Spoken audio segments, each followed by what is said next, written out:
কাল থেকে শুরু হচ্ছে অগ্রদ্বীপ গোপীনাথ মেলা।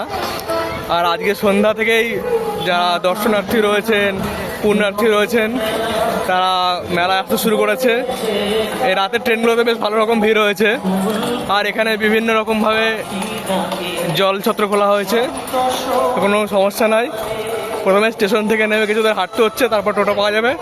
টোটোর ভাড়া নর্মাল থেকে 10 টাকা, মেলা উপলক্ষে 15 টাকা করে ভাড়া নিচ্ছে।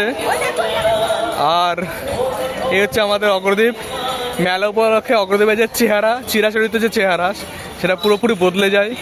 প্রচুর লোকের সমাগম হয়। মনে করা হয় মেলা উপলক্ষে প্রায় 10 লাখ লোক আসে অগ্রদ্বীপে। তো কেউ কেউ অগ্রদ্বীপ রেল স্টেশন থেকে হেঁটে মেলায় যায়, মানে টোটো করে। কেউ কেউ আবার বেথ টোটো দিয়ে আসতে চায়। তো যে যেখান দিয়ে আসুক, মেলায় আসাই প্রধান লক্ষ্য। তো মানুষ তো আসছে সেই উপলক্ষে মোটামুটি।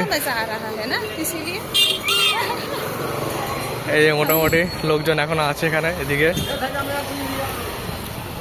পুরো জমজমাট হয়ে গেছে রেল স্টেশন মেলা উপলক্ষে। একটু আগে তো ট্রেন এসেছে, ওই জন্য মানে তাও অনেকক্ষণ হয়ে গেছে, আসলে 10 মিনিট হয়ে গেছে, ওই জন্য লোক সব চলে গেছে।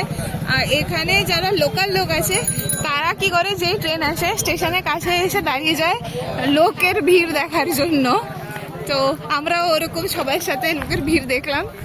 একটু ভিড়টা আবার এই ধুলোর ঝড় উঠে যায়। আর প্রচুর পুলিশ মোতায়েন রয়েছে। বৃষ্টি হলেই মুশকিল, একটু মেঘলা মেঘলা আকাশ রয়েছে। কালকে তো কলকাতায় খুব বৃষ্টি হয়েছে, এখানে নাকি বৃষ্টি হয়নি শুনলাম। কালকে না পরশু দিনকে হয়েছে না খুব বৃষ্টি, এখানে তো হয়নি।